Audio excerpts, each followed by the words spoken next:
Hey everyone, it's Matt Donahue with Mission Financial Planners. Today is Monday, June 9th, and this is your weekly market update.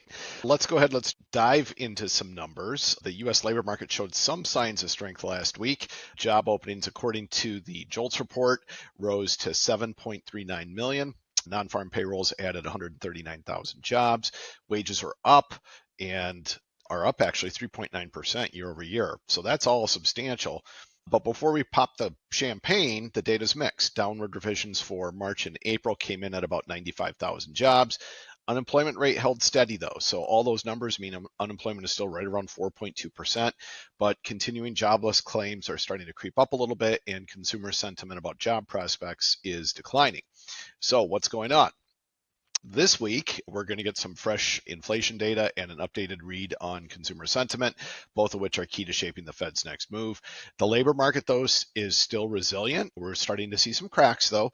Layoffs haven't surged, but perceptions are shifting. So if people think jobs are harder to find, that affects how they're going to spend, which ultimately drives the economy. Despite the job strength and wage strength, long-term yields rose 11 basis points in reaction to that May jobs report. That spike reflects fears around inflation and the ballooning government debt. Now, here's the silver lining. If job data softens further, the Fed may lean towards rate cuts. And that's good news for fixed income investors, especially those hunting for yield without fearing big capital losses. We continue to recommend a neutral duration stance while the economic output remains, let's call it cloudy with a chance of clarity. Let's switch some gears. Here's your Stoic insight for the week. This one comes from Marcus Aurelius. How much more harmful are the consequences of anger and grief than the circumstances that aroused them in us? What point is he making this week? Don't make things worse. Stop digging. If you're in a hole, reflect. Plan your way out. That applies to markets, life, and yes, even taxes. Speaking of which, a friendly tax reminder, a lot of people are afraid to actually file returns, especially if they think they owe money. Here's the kicker. The IRS doesn't even start the clock on statutes of limitations until you file. Why is that important? Because if you think you're owed a refund, you've got 3 years to claim it.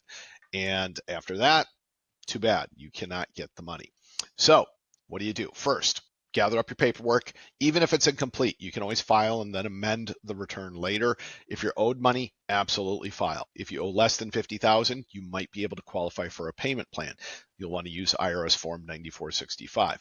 The IRS estimates that half of all unclaimed refunds are over $1,500, and most of those belong to part-time workers and students who didn't file because they didn't think they need to. So don't leave money on the table. If you let inaction snowball, that could turn into penalties, but it also means that you've just got this money sitting out there that, is yours. If you're not sure what to do, call a tax pro, call us. We can point you in the right direction. This month, we are focused on estate planning. I want to talk about the ultimate gift and some final reflections for this week. In our line of work, we end up talking a lot about financial success. I think what we sometimes lose sight of is that life success is equally, if not more important. At a Berkshire Hathaway shareholder meeting a few years ago, a 10-year-old girl asked Warren Buffett how he defined success. And his answer was simple. He said, success is when the people who should love you do. That spirit is beautifully captured in The Ultimate Gift. It's a story about legacy, values, and hard-earned wisdom. The book explores gifts we often overlook, such as work, gratitude, love, and even problems. Yes, problems. So ask yourself, do I work with purpose? Do I appreciate what I have? Do I live for something larger than myself? Because at the end of the day, the real wealth isn't just what you've earned, it's who you've become.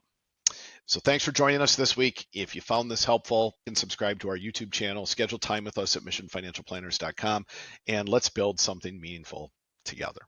Thanks, everyone. I hope you have a great week. Hope you're enjoying your summer. We'll see you next week.